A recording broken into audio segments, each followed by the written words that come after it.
the power of a seed. The power of a seed. In a fruit, there is a seed. That seed, if you plant it, it germinates. The moment it germinates, it will produce a tree. Then that one tree will produce fruits. Those fruits have seeds. Those seeds, when planted, will produce many trees. And those trees will form what we call a forest. So the power of a seed is a what? A forest. So you be fruitful. Ladies and gentlemen, it is truly an honor to stand before you today at this important. Okay. I want to begin by thanking the Accounting and Finance Club, the Business and Economics faculty for this invitation. Spaces like these are not just academic gatherings. They are platforms where the future of our nation is being shaped. Let me start with a simple truth. A degree is important. Is no longer enough. Very important, but not enough. We are living in a rapidly evolving world where technology, innovation, and globalization are constantly redefining opportunities. The question is no longer, what did you study? But rather, what can you do? Your degree gives you knowledge, but your toolkit, what brought us here today, your toolkit, which entails skills, mindset, and adaptability, determines your success. I know that over the course of your studies, you've been told by your good lecturers, you can see Mr. Mutua here, what the toolkit for the future economy should look like. At the risk of repeating, let me just restate them again. Number one, you need skills beyond the classroom, such as critical thinking, problem solving, communication, and data literacy. Number two, adaptability and continuous learning must be in your jiu-jitsu of life, the normal challenges that you face in life. The future belongs to those who can learn, do not get comfortable. The economy will change.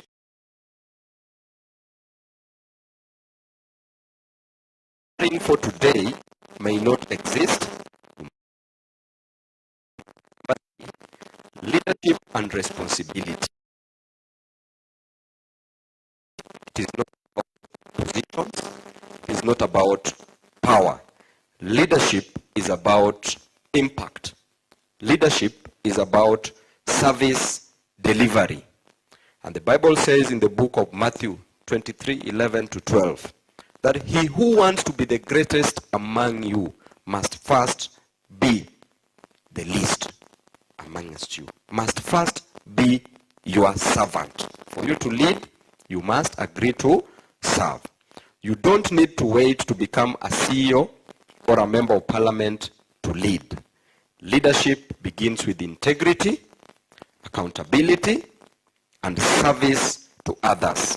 As young people, you must position yourselves not just as job seekers, but as problem solvers for the society. Number four, financial intelligence. As finance students, this is your area of strength, but also your responsibility. Understand money, understand investments, and understand how economies work, but more importantly, use that knowledge to create wealth ethically, empower communities, and drive economic growth. Kenya needs financially literate leaders who can transform our economy from the ground up. Lastly, have courage and resilience. As you all know, success is not a straight path. You will face rejection, you will face failure and doubt. But let me tell you, failure is not the opposite of success. It is part of success. The difference between those who succeed and those who don't is simple. Only persistence. And when we talk about success, what is this success that we talk about? Most students at the university know that to be successful is just to have money or to have a better job. Success entails different areas of life. Number one, success in your spirituality, the relationship between you and your God. That is success. That is one way to succeed. And who is this God that we've been talking about? In the United States of America, in the dollar, it is written, in God we trust. The British national anthem, they write, God save the Queen. Now God save the King. In Canada, national anthem, they say, God make Canada great and glorious. Jumuiya la Afrika Mashariki wanasema, God bring us together. And in Kenya, O God of all creations. When you take an oath of office, you finish by saying, so help me God. Who is this God? Who is this God? There must be a God, correct? This is the God of the Bible. This is Allah, the God of Shadrach, Meshach, and Abednego. This is the God of Babu. This is the God of you as a comrade. And this is the God of the nation. Therefore, the relationship between you and God is very important. That is what leads you to success. So you must succeed in that before you succeed in any other thing. Number two, success in family. You can be very successful financially, but when you look at your family, you have no family. Therefore, you are only successful financially, but not in family. What is the relationship between you and your dad? Relationship between you and your mom? Relationship between you and your siblings? What is the relationship between you and your husband and your wife? And you are going to get married soon, and you are going to marry soon. What type of a family do you want to live? If you can't lead a family of 2 or 3, can you lead a whole nation? Can you lead a community? Can you lead a society? So that relationship must be very important, comrade. So if it's not good enough, ensure that you mend it. Number 3, academics. What brought you to the university is academics. Today, if a professor walks in that door and another person, let's say a multi-millionaire, walks in the same door, who will you give an attention to first? Who? Professor, correct? Now you understand what I'm talking about. So make sure you are successful in your academics. The only way we will know that you are a graduate is by having a degree certificate. Without a degree certificate, you are a Form 4 dropout. Even if you reach your 4th year, last semester, 1 exam pending, you are a Form 4? Are we communicating? So you must be successful in academics. And it's not a must that it has to be a degree certificate. Not everybody gets to go to the university. But be trained at something. Be trained at something in any institution. If you can't go to the university, go to a TVET. If you can't get those skills, get trained in something. Even as a driver, it is a school, correct? It's called a driving school. Be trained at something as a human being. You must get skills. Number 3, financial success. Financial success, but it is very relative. Where you are, you should always feel very comfortable, because most of the time, greed blurs vision. You can reach a point where you are financially successful, but because of greed, your vision of moving forward in the future becomes blurry. Are we communicating, comrades? Then social success. What is the relationship between you and your friends? When they see you, can you communicate to the people well? How are you relating to the people around you? So all those must be success. So I advise as a comrade, you must be somewhere in all those areas. That is what entails success. Today, however, is not a day to repeat what we already know. Today, I would like to speak to you about a different concept of success. I'll take one direction. A concept that, if followed to the letter, can significantly increase your chances of succeeding in life beyond the degree. It is a concept called mastery.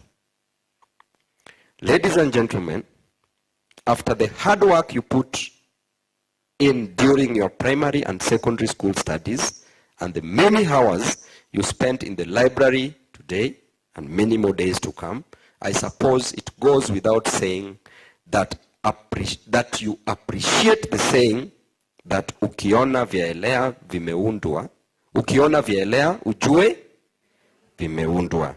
Nothing admirable, nothing good, nothing worthy of praise comes without having been deliberately designed, built, or operated. If you see a beautiful house, just be sure some serious work has gone into it.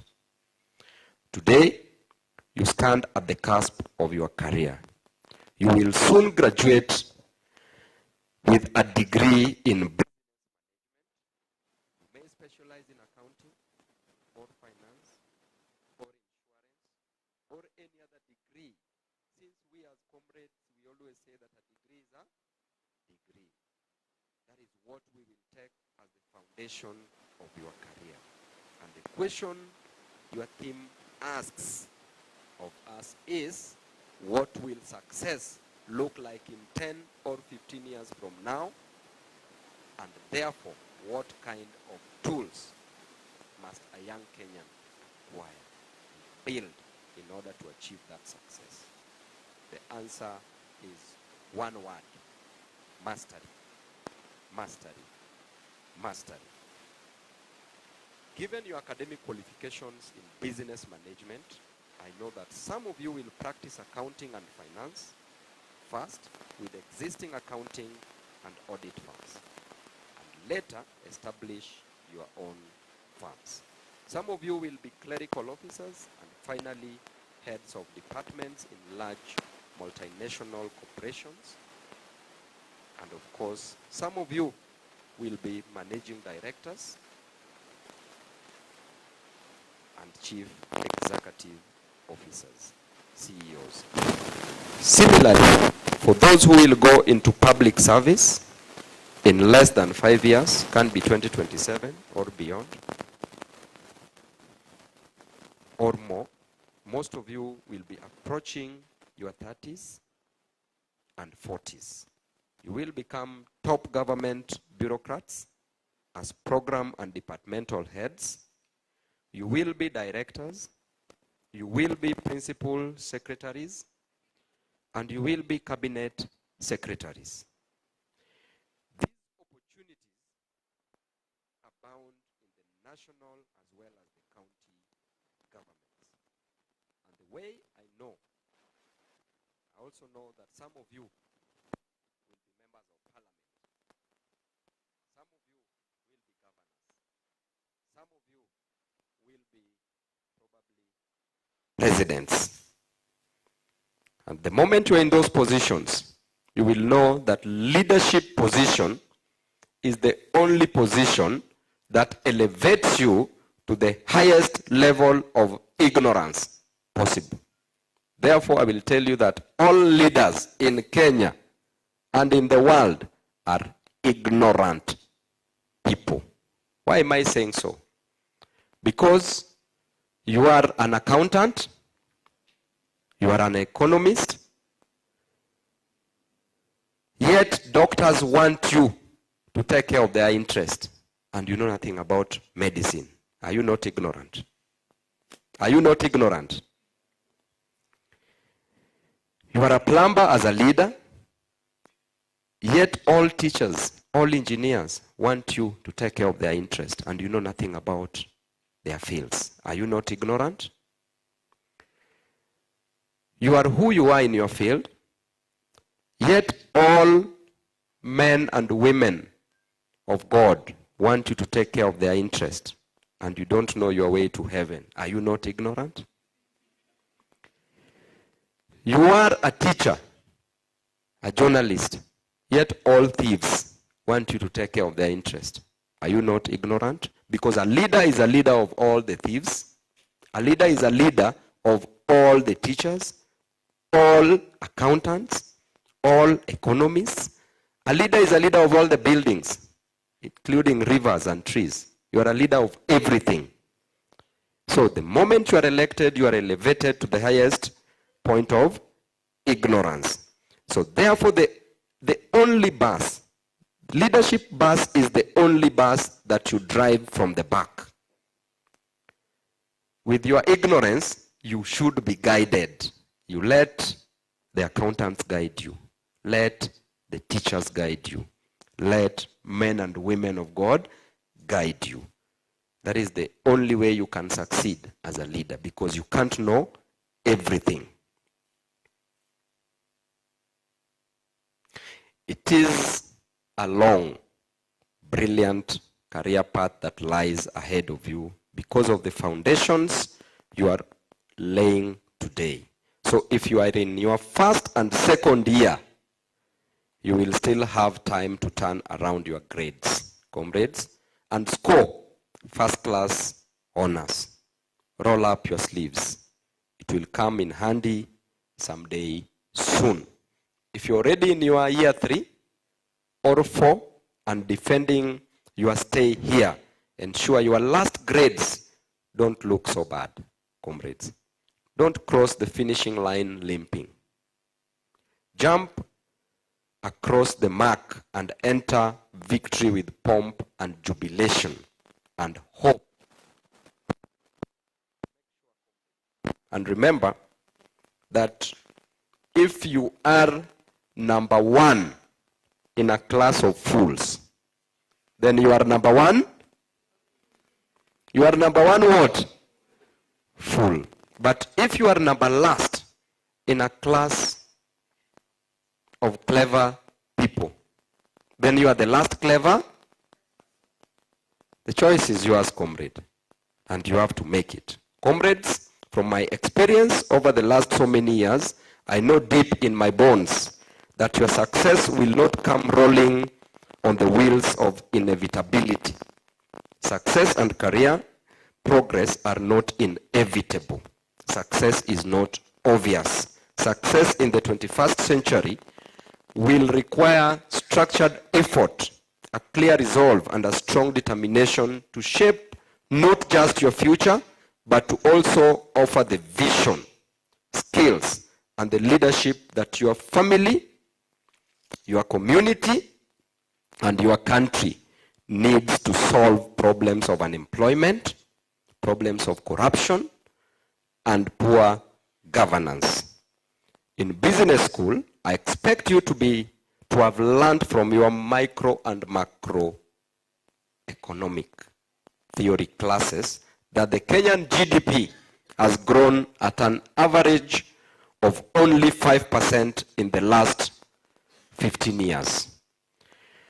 This is way below the growth aspirations under Vision 2030. Vision 2030, Kenya's transformative blueprint, aspired that in order to turn around our country into a globally competitive and prosperous country with a high quality of life for all by 2030, we needed to achieve a 10% GDP growth rate by 2012. That was the vision. Now, whether in private practice or in the private sector or in public service, just what skills will it require to succeed in the 21st century beyond the degree you will be acquiring from the university? What skills will you require, comrades? Number one, success in the 21st century will require that you identify your passion. Success does not want people who are half committed and must be pushed to do what they should do. Success wants people who are enthusiastic about what they have deliberately chosen to do. Success inahitaji kujituma. Lazima ujitume. So the question is, are you passionate about management and leadership? Are you passionate about accounting and finance?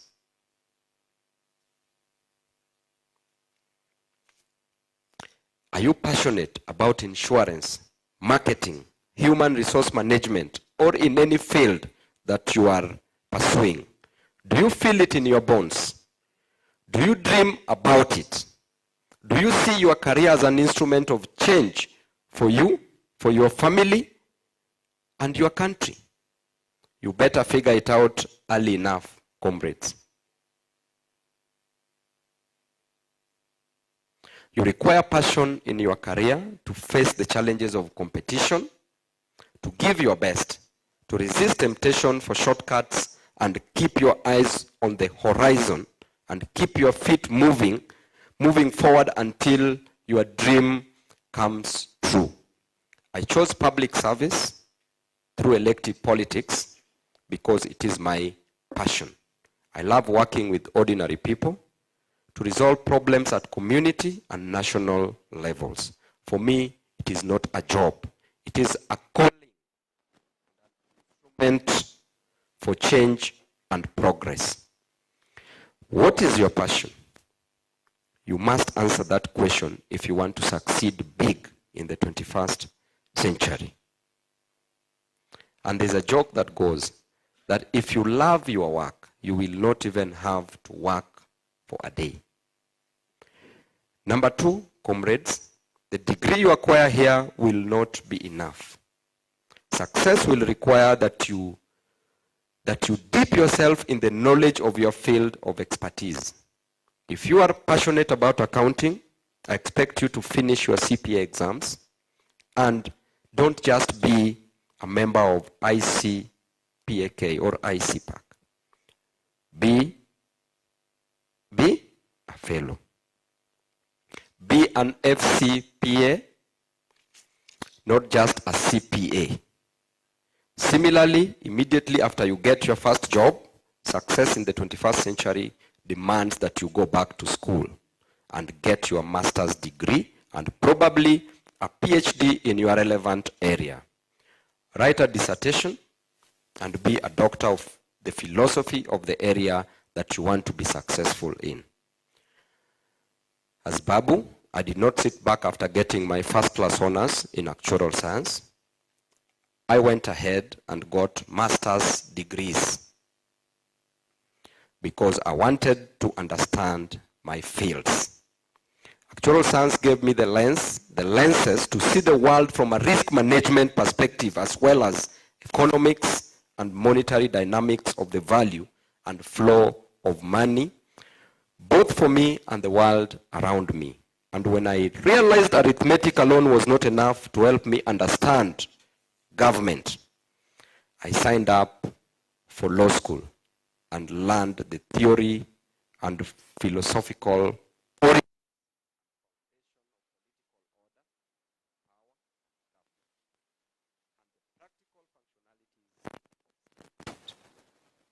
I didn't stop there. I got admitted as an advocate of the High Court of Kenya to enhance my knowledge, skills, and capacity to defend the less fortunate, the weak, and the forgotten in the society. Those whose rights get violated every day. My work is to try to fix. that challenge. Comrades, you require deep, wide, and extensive knowledge in your chosen path. Be a solution provider to the problems of society because you understand.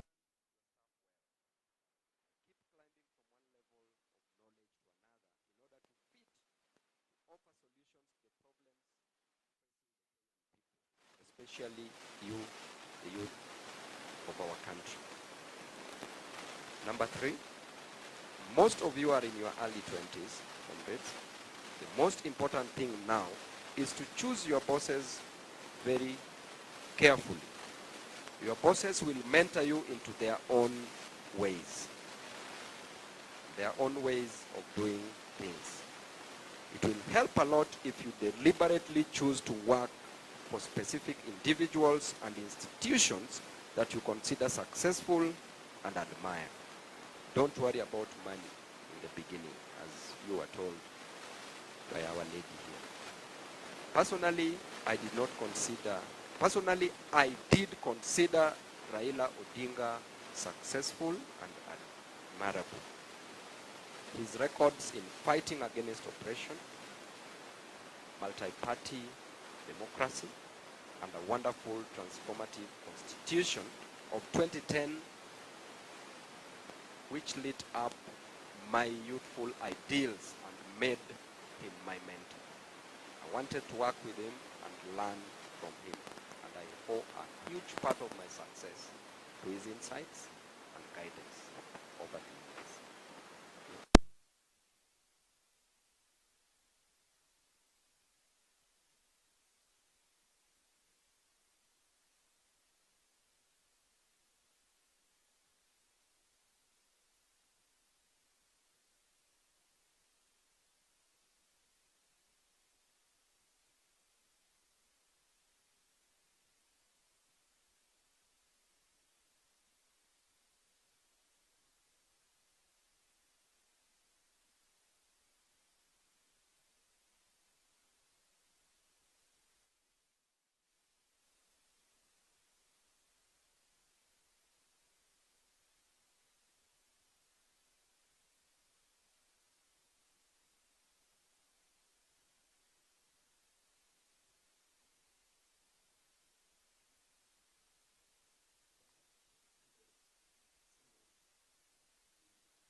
Happily storm out from beneath the wings of your mentors and start your own ventures. You can then use your originality and the original burning desire for change to rewrite the rules of the game of your field to the benefit of humankind. You will be able to do this because you deeply understand the inner working dynamics of the path you have chosen in life. You cannot change what you don't understand. You can see we are running to find outside ODM what we cannot find inside ODM. Even though the party has nurtured us today, we feel the party may not represent the future we seek for the young people of Kenya. We have learned enough from ODM. It does not reward a student well if the student just becomes as good as the teacher.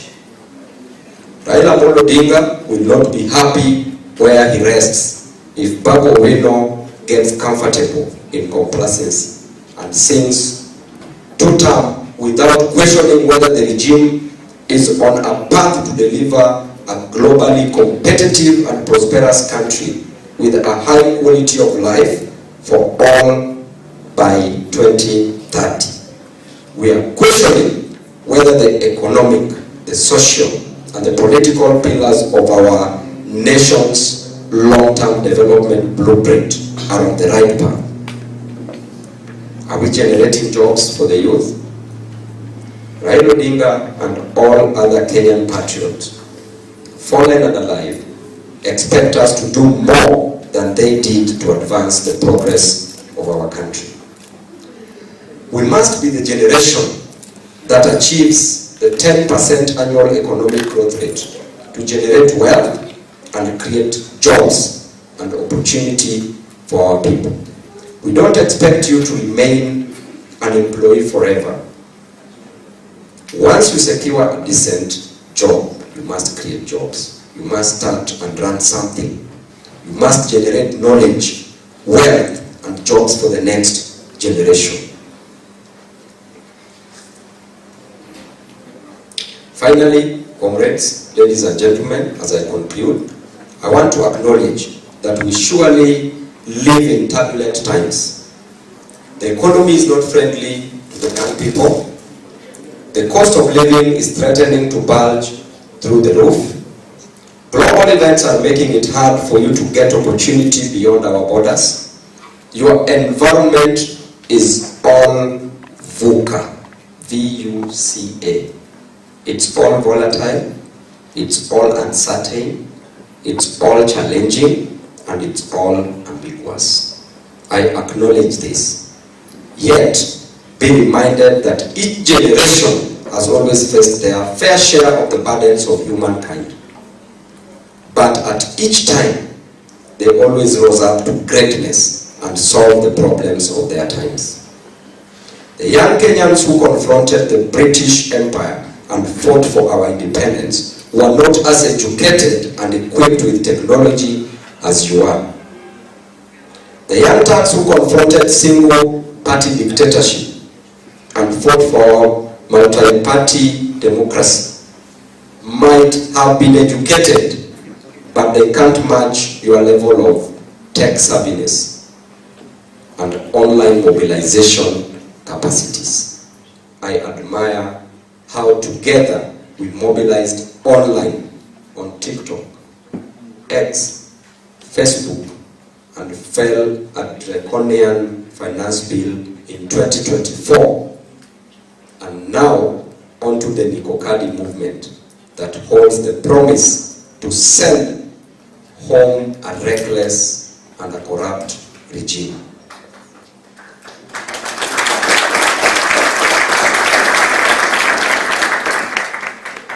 Ladies and gentlemen, the challenges you face may be many, difficult and real. But remember, earlier generations faced similar or worse challenges with less tech and knowledge and capacity. They didn't even have phones, and yet they emerged victorious. Your own success will not come rolling on the wheels of inevitability. The degree you will acquire here alone is not enough in a world of artificial intelligence and robotics and machine learning and autonomous equipment. You will be competing with experts from all over the world for jobs that are now going online and international, even here in our country, Kenya. So, comrades, let us be honest. You will have to put in the required amount of hard work for you to succeed. Diligence and sacrifice. Mine has not come riding on the wheels of Tilim, Tialala, and Ria alone. I have paid the price for the front seat you see me occupy in public functions. I have put in the time, the effort, and I still continue to do so. But one thing is clear, ladies and gentlemen. If you put in the required effort, remain hopeful and patient and resilient, your dream will come true. It will not be easy. It might be tomorrow or next week or next month, but will surely happen. For the volatile world, develop clear vision with long-term objectives and purpose. For the uncertainty around your world, reach for deep understanding of the issues that matter, especially in your career path, the tech issues, leadership issues, and practical problem-solving skills. For the complexity that surrounds you, seek clarity by using your deep knowledge and experience to break down your dream into short-term, medium-term, and long-term achievable tasks. And for the ambiguity that clutters your thoughts and action, develop agility that fosters rapid but flexible solutions the problems of the only planet we have. Enter into all actions boldly. As Nelson Mandela told us, it always looks impossible until it is done.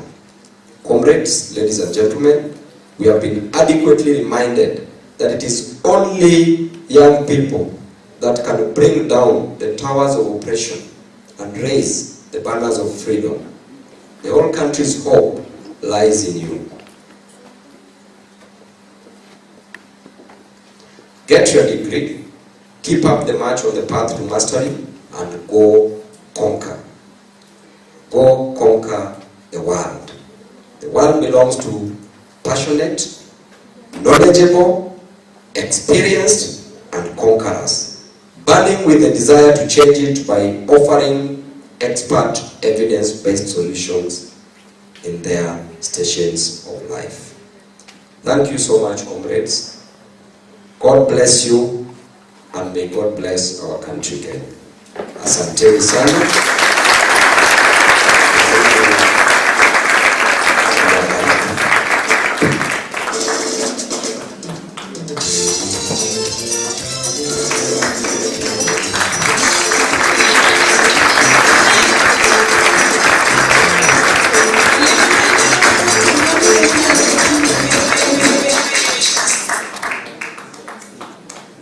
Thank you so much, Your Excellency, for taking your time to come here. And I would like to invite his personal assistant, Ms. Paris Ugoy. Ladies and gentlemen, can I get a round of applause?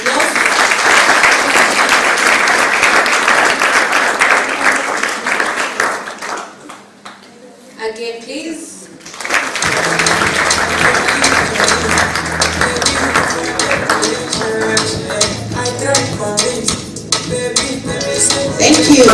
Thank you so much. Our chief guest, Honorable Babu Owino, who is also our chief comrade, invited guests, administration, and all comrades. Good morning. Habari zenu? Mko salama? I know comrades. Comrade is power. Comrade power. Good. My name is Paris. In order of protocol, I am not supposed to speak